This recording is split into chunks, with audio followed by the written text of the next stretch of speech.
কিসিম মানুষ রেখেছে, একটা হলো নেককার, 2 নম্বর বদকার। নেককার যারা হবে আমার মায়ের নবী বলে ও উম্মতেরা, নেককারের শুনেরা, তোমরা যারা নেককার হবে তোমাদের জন্য তোমার কবর থেকে আমার কবর লাইন হয়ে যাবে। কেমন লাইন হয়ে যাবে?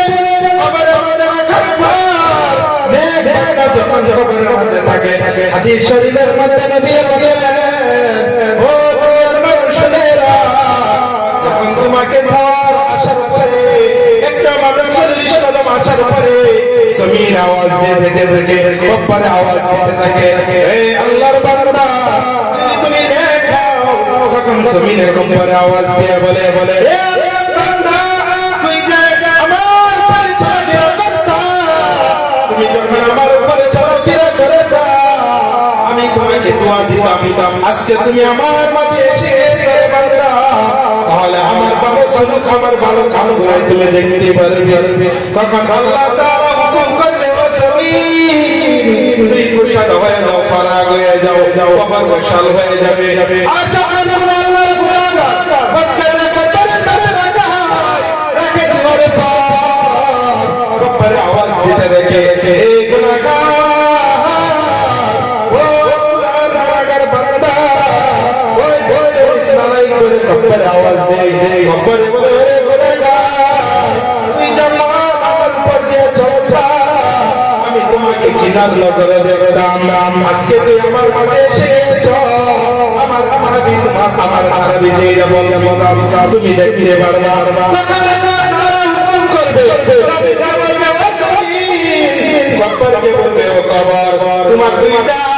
এমন ভাবে চেপা দাও, তখন ওই গুনাহগারের লাশ গুলাই দুই সাইডে রাখা হয়, এমন ভাবে বাঁকা হয়ে যায়। এই অবস্থা মায়ার নবী যখন এই বয়ান করতেছিল, সাহাবায়ে কেরাম কান্নার আওয়াজ শুরু করে, এমন কান্নার আওয়াজ হাদিসের মধ্যে লক্ষ্য এসেছে, বালিদাতুল মাউইদাতান, এমন কান্নার আওয়াজ হযরত আবু বকর কান্না করে, ওমর কান্না করে, উসমান কান্না করে, হযরত উসমান আল্লাহর নবী সাহাবী 3 নম্বর খলিফা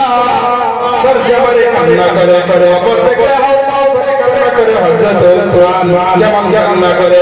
জান্নাতে সার্টিফিকেট পাওয়ার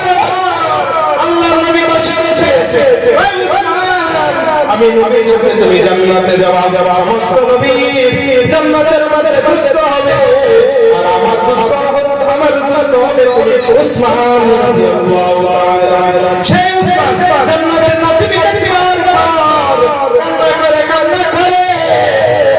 আমিরুল মুমিনিন খলিফাতুল মুসলিমিন ওমর যখন খলিফা বনে গেল, ইসলামের 2 নম্বর খলিফা ওমর ইবনে খাত্তাব ইদার দিন নামাজ পড়ে ঘরে আসে, তরজমারে ঈদের দিন কান্না করে, সাহাবায়ে কেরাম তালাশ করতে লাগলো ওমর কোথায়, উমরকে বিছায় পাওয়া যায় না, কান্নার আওয়াজ উমরকে তালাশ করতে যখন আসে দেখে উমরের বাড়ির মধ্যে দরজা লাগানো, ঈদের দিন হযরত উমর দরজা লাগায় কান্না করে, রে যুবক, হে আসিমগঞ্জের যুবক, মনে রাখিও তুমি আমি জান্নাতের সার্টিফিকেট পাওয়া না, আমি তুমি জান্নাতে যাব কি আল্লাহ ভালো জানে, তুমি আমি কতটুকু ইবাদত করেছি আল্লাহই ভালো জানে, কিন্তু ওমর ইবনে খাত্তাব জান্নাতে সার্টিফিকেট পাওয়ার পর ঈদের দিন দরজারে ঘরের মধ্যে বসে কান্না শুরু করলো। হাদিসের মধ্যে এসেছে একা সাহাবা 2 নম্বর খন্ডের মধ্যে ওমর কান্না করে, হযরত আবু হুরায়রা বলে ওমর কোথায়, তোমার কান্নার আওয়াজ, কান্না করেন কেন, আজকে ঈদের দিন কান্না করার জন্য?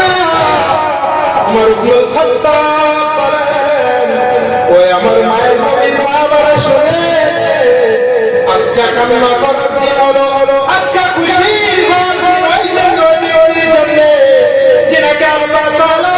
30 গুনাহ রাখার পর maaf করে দিয়েছে, আমি উম্মতকে আল্লাহ maaf করে কিনা জানি না, অতএব আমার জাহান্নাম ছাড়া বুঝার আসর নাই, এই কথা বলে ওমর হাও মাও করে কান্না করে করতো হযরতে আবু বকর সিদ্দিক রাদিয়াল্লাহু তাআলা জঙ্গলের মধ্যে দাঁড়িয়ে যেত গাছকে ইশারা দিয়ে বলতো ও জঙ্গলের গাছ তুই কত ভাগ্যবান রে গাছ তোর প্রতি যদি আমি আবু বকর গাছ হয়ে যাইতাম জানোয়ার আমাকে খেয়ে ফেলতো আমার কোনো হিসাব হইতো না হযরত আবু বকর কান্না করে হযরত উসমান রাদিয়াল্লাহু তাআলা আব্বাস দেখে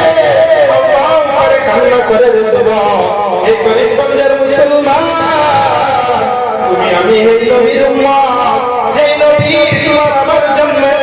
ওহুদের ময়দানে দণ্ডা শহীদ করেছে যেই নবী তোমার আমার জন্য দণ্ডান শহীদ করেছে